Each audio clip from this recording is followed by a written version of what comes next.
Hi, I'm Adam. I'm Austin. And I'm Chris. And you're watching Flack. Senate drops massive global warming bill. The U.S. Senate dropped a major global warming bill on Friday. That is an awesome headline. Because it sounds like they're dropping a track or something like that every time I hear that. Yeah, really? Yeah, like how you think about it. like it's Tuesday and they released a new. But you mean dropped like Dropped an LP, they ditched it. They're no longer. It's out. Yeah, they it's voted out. it down. Even before it got into discussion, they let it go. They dropped it like it's hot. Yeah, they did. The U.S. Senate dropped a major global warming bill on Friday that would have If a bill mandated. gets an attitude, drop it like it's hot. It's hot because it's about global warming. Oh man, high fives all around. Yeah. Virtual high fives that don't show up in the microphones. I don't know. That was like a Saved by the Bell high five. Yeah. And you're Jesse. So it was a 48-36 vote, and it fell about a dozen votes short of.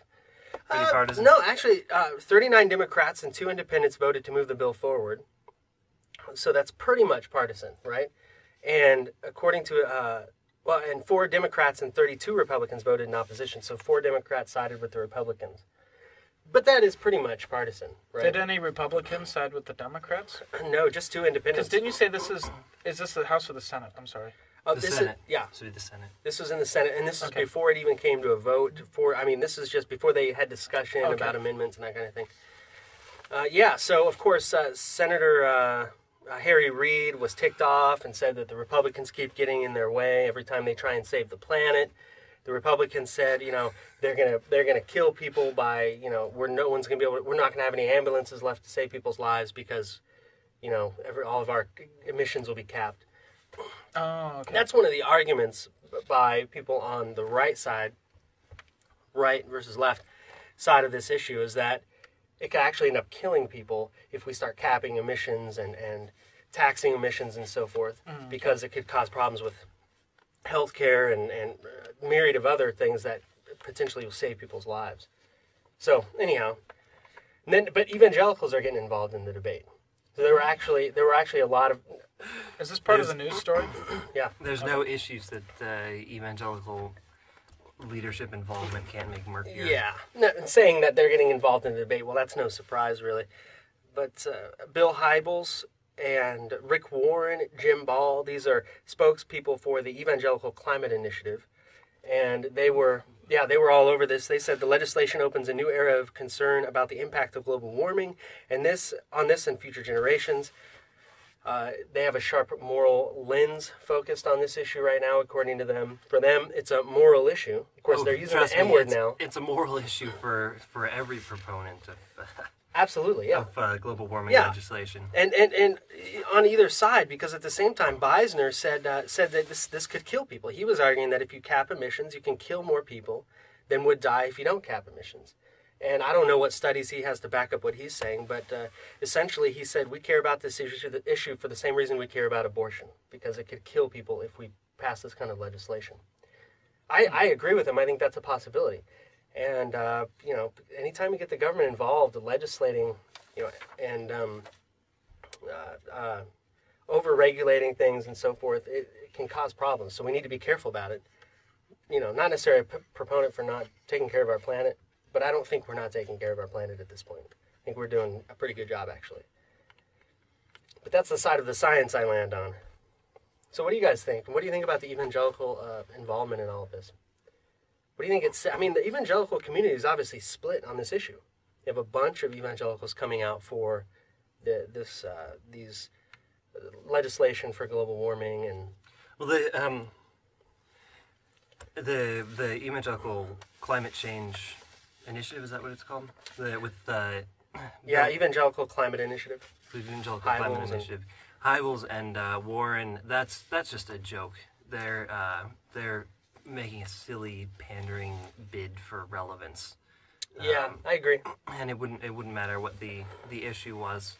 You don't think it's that they actually care, because the part of global warming that is compelling to me is a question of stewardship, which is compatible. Cal Beisner is the head of another it's called the Stewardship Alliance or something like that. I don't know. Yeah, Cal Beisner has written a book on global warming. He's head of another group, and they are going about it in a very different way, which is from the stewardship angle instead of we have a massive crisis that we need to, right? The alarmist rhetoric that people like Hybels and Warren are all too happy to use to co-opt. Just so that they can add a layer of evangelical gloss and show how evangelicals are concerned and on top of things. Yeah, it seems like that's a good distinction to make. Is you have the alarmist rhetoric versus those who are really concerned about stewardship, and we've probably been talking about it longer than these alarmists. Are those mutually exclusive groups? I don't think they are. No, I think you can make a distinction. They're not necessarily mutually exclusive. There's a distinction in the environmentalist movement or the stewardship movement between those who are a bit more alarmist and those who I think are looking at both sides of the science and looking at Scripture and attempting to approach it from as balanced a way as possible. In the middle. The eugenicists, I know you guys are thinking, where are you going with this? The eugenicists of the 20s and 30s who wanted to kill babies and started Planned Parenthood, it's hard to push that on Christians. Okay, it's impossible, really, conservative, Bible-believing Christians. But climate change, this global warming issue, it's easier to push on people. The science is less founded, and there's not clear biblical, there's not a thou shalt not harm the planet in the Ten Commandments. I shouldn't even say thou shalt not harm the planet. I should say thou shalt not let the planet go up a degree or two, because the issue isn't whether or not we're harming the planet. The theory is just that the globe is warming, and that it's because of CO2, and that CO2 is bad. A lot of scientists argue that CO2 is good. We actually need more in the atmosphere. That's not the issue with them, though, and you can't expect every evangelical in America or even... No, absolutely. I'm just saying it's easier to politically, and global warming, the whole theory of climate change and global warming started in the 50s with the Club of Rome and some of these outfits. If you read their papers, they were talking about this stuff long before scientists were even talking about it. Although it might be argued that scientists were talking about it in the 20s and 30s. I don't know. But the point being, where the theory and so forth came from, if you wanted to use it politically as an agenda, which clearly they did. Brzezinski's written about it. Others have written about how going back again to the 50s and 60s. They were bringing it up and discussing how they could use it as a political agenda to consolidate more power in the hands of government. Then and do some other number of things that they talked about. It's easier for it to become a political issue that Christians can go along with in a country made up mostly of Christians. Then it would be something like abortion and so forth.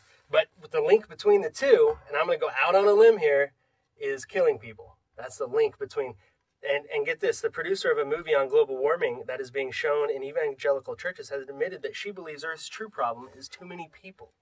And this is a Christian promoting this in Christian churches, that the problem with the planet is people. So we need to do what we can to depopulate the planet. And this is, we're going to see increasringly, the true agenda behind global warming issues. Sort of make just a little bit of a sense. Unlike about as much the sense sentence as that I just spoke. People are sinners. They screw stuff up. The more people you have, the more stuff is going to get messed up. I mean, in theory, it sort of works out. Well, we are running out of time. Probably final thoughts. I would just end. Maybe we can pick this up in another story, actually, about too many people on the planet. But that's my final thought. Is the true agenda is about depopulation. That's it. Well, I got nothing. All right. Yeah. The true agenda behind global warming. That's disagree. My final thought. You can disagree. That's fine. Thanks for watching Flack.